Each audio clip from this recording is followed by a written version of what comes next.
Assalamualaikum warahmatullahi wabarakatuh. Perkenalkan, saya Afina Maida Anabila dari jurusan Tadris Ilmu Pengetahuan Sosial. Di video ini saya akan menjelaskan materi tentang mata pelajaran geografi. Video ini dibuat untuk memenuhi tugas mata kuliah magang 1 yang diselenggarakan oleh Fakultas Tarbiyah dan Ilmu Keguruan Universitas Islam Negeri Sayyid Ali Rahmatullah Tulungagung.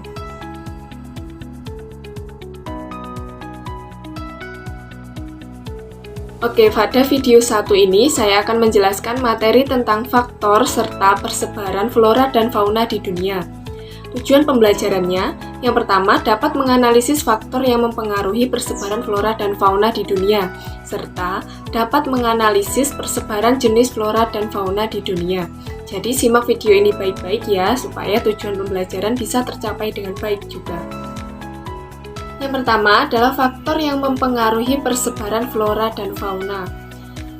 Faktor ini ada 4 macam. Yang pertama, faktor iklim. Yang kedua, faktor edafik atau tanah. Yang ketiga, faktor fisiografi atau relief bumi. Dan yang keempat, ada faktor makhluk hidup atau biotik. Ada beberapa faktor iklim yang mempengaruhi persebaran flora dan fauna. Faktor iklim yang pertama adalah suhu udara.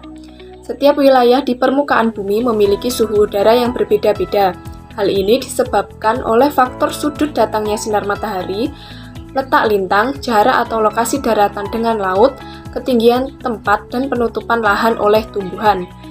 Kondisi ini sangat berpengaruh terhadap kehidupan tumbuh-tumbuhan dan hewan, karena jenis spesies tertentu memiliki persyaratan terhadap suhu lingkungan yang ideal bagi kehidupannya. Khusus vegetasi, kondisi suhu udara adalah salah satu faktor pengontrol persebaran vegetasi sesuai dengan posisi lintang, ketinggian tempat, dan kondisi topografinya. Oleh karena itu, sistem penamaan habitat tumbuhan seringkali sama dengan kondisi iklimnya, seperti vegetasi hutan tropis, vegetasi lintang sedang, vegetasi gurun, dan vegetasi pegunungan tinggi. Gambar di samping adalah contoh pembagian tumbuhan-tumbuhan yang hidupnya dipengaruhi oleh suhu udara sesuai dengan ketinggian tempatnya. Faktor iklim yang kedua yaitu kelembapan udara. Kelembapan udara menunjukkan banyaknya uap air yang terkandung dalam udara. Kelembapan berpengaruh langsung terhadap kehidupan tumbuhan atau flora. Ada tumbuhan yang sangat cocok hidup di daerah kering, daerah lembab, bahkan ada jenis tumbuhan yang hanya hidup di wilayah-wilayah yang sangat basah. Berdasarkan tingkat kelembapan lingkungannya, tumbuhan dapat dikelompokkan menjadi 4. Yang pertama, xerophyta, yaitu jenis-jenis tumbuhan yang sangat tahan terhadap lingkungan yang kering. Yang kedua, mesophyta, yaitu jenis tumbuhan yang sangat cocok hidup di lingkungan yang lembab tetapi tidak basah. Yang ketiga, hygrophyta, yaitu jenis tumbuhan yang sangat cocok hidup di daerah yang basah. Yang keempat, tropophyta, yaitu jenis tumbuhan yang mampu beradaptasi terhadap daerah yang mengalami perubahan musim hujan dan musim kemarau, misalnya pohon jati dan eukaliptus. Faktor iklim yang ketiga adalah angin. Angin sangat berpengaruh terhadap kelangsungan hidup tumbuhan. Di daerah terbuka hanya tumbuhan berakar dan berbatang kuat yang dapat bertahan hidup dari hembusan angin yang sangat kencang. Angin juga sangat membantu dalam proses penyerbukan atau pembuahan beberapa jenis tumbuhan, sehingga proses regenerasi tumbuhan dapat berlangsung.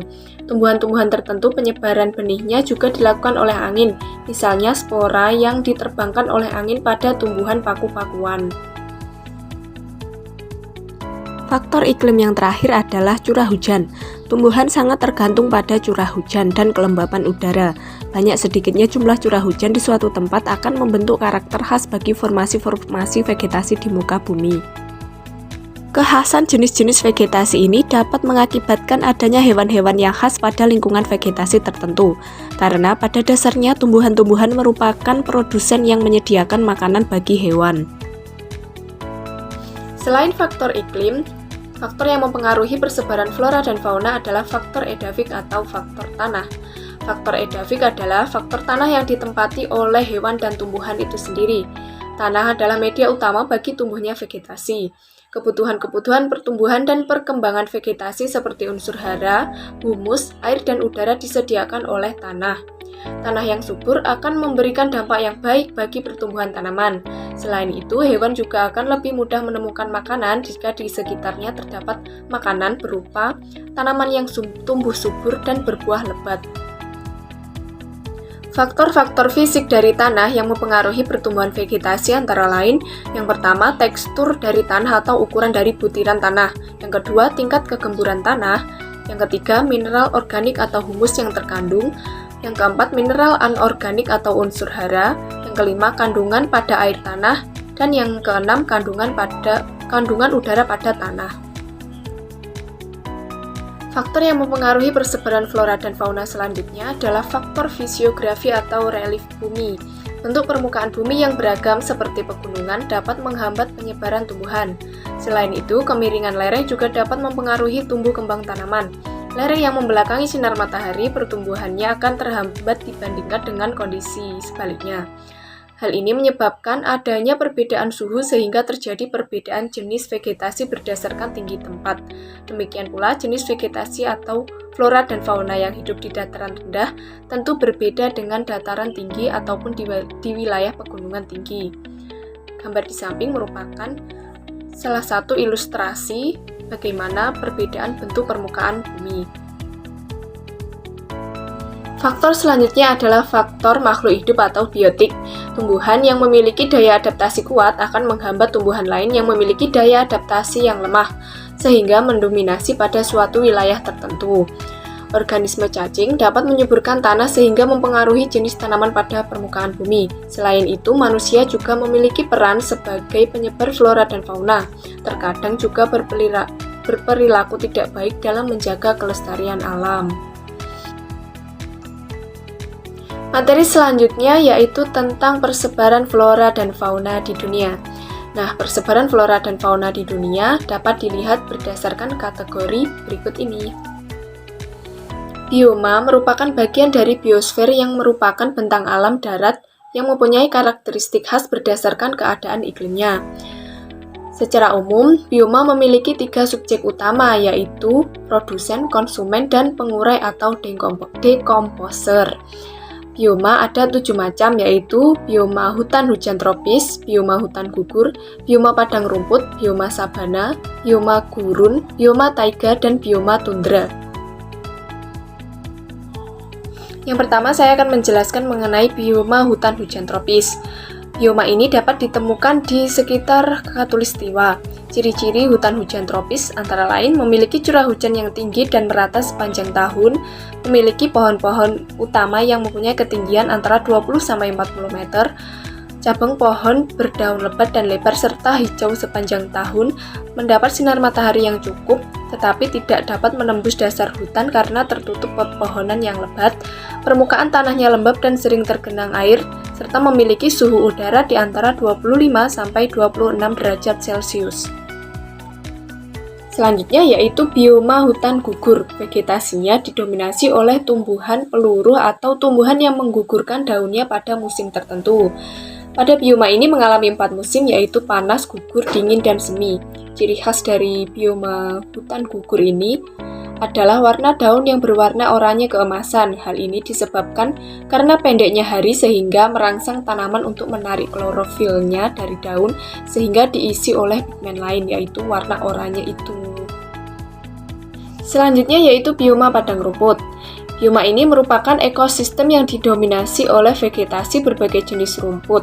Tidak ada pohon dan semak-semak besar terdapat di wilayah itu. Kondisi tersebut dikarenakan area padang rumput yang luas sehingga tumbuhan susah untuk mengambil dan mengelola air, sehingga tanaman pohon menjadi sulit tumbuh maupun berkembang. Ekosistem padang rumput banyak ditemui di daerah yang beriklim tropis dan subtropis.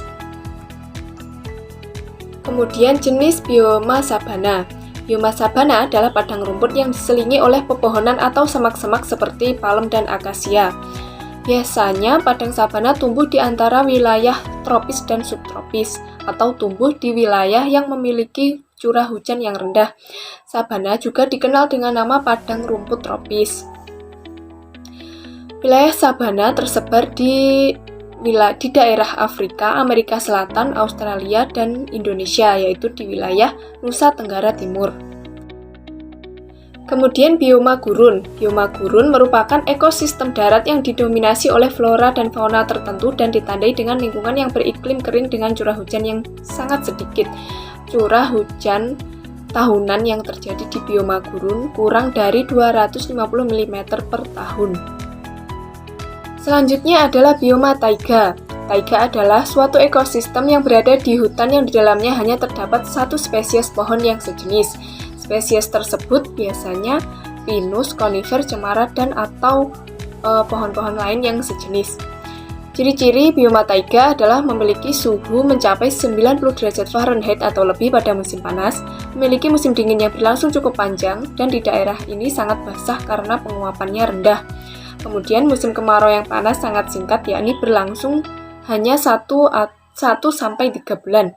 Kemudian jenis tumbuhan yang terdapat di situ sangat sedikit, umumnya hanya terdiri dari 2 atau 3 jenis tumbuhan saja. Jenis bioma yang terakhir adalah bioma tundra. Bioma tundra merupakan sebuah kawasan yang berada di sekitar kutub utara dan sebagian di selatan. Pada bioma tundra tidak ditemukan pepohonan seperti di bioma lainnya, namun hanya tumbuhan kecil sejenis rumput-rumputan berbunga kecil dan lumut. Selain itu, fauna yang ditemukan pada bioma tundra adalah beruang dan rusa kutub. Selanjutnya adalah materi tentang persebaran fauna di dunia. Nah, persebaran fauna di dunia ini dibagi menjadi beberapa wilayah, yaitu wilayah paleartik, wilayah neartik, wilayah neotropikal, wilayah utopian atau afrotropikal, wilayah oriental, dan wilayah australis. Wilayah paleartik meliputi daerah Siberia, Afrika Utara, dan beberapa kawasan di Asia Timur. Fauna yang hidup di wilayah paleartik diantaranya harimau Siberia, beruang kutub, beaver, dan rusa. Selanjutnya wilayah neartik. Wilayah ini meliputi sebagian besar Amerika Utara dan Greenland, yaitu kutub utara sampai dengan subtropis. Fauna yang hidup di wilayah neartik diantaranya antelope, rusa, dan beruang. Wilayah persebaran fauna selanjutnya yaitu wilayah neotropikal yang meliputi Amerika Selatan, Amerika Tengah, dan Meksiko. Fauna yang hidup di wilayah neotropikal adalah primata, kelelawar, rodent, terenggiling, bison, dan kukang. Wilayah selanjutnya adalah wilayah utopian atau afrotropikal. Wilayah ini meliputi daerah Afrika dan Madagaskar. Fauna yang hidup di kawasan Etiopian adalah gajah Afrika, gorila gunung, jerapah, zebra, dan sebagainya. Selanjutnya adalah wilayah oriental. Wilayah ini meliputi India, Cina, Asia Selatan, dan Asia Tenggara. Fauna yang hidup dalam kawasan oriental adalah harimau Sumatera, tapir Malaysia, gajah India, kerbau air, badak, dan lain sebagainya. Wilayah persebaran fauna yang terakhir adalah wilayah australis. Wilayah ini meliputi Australia, Selandia Baru, Papua, Maluku, dan Oseania.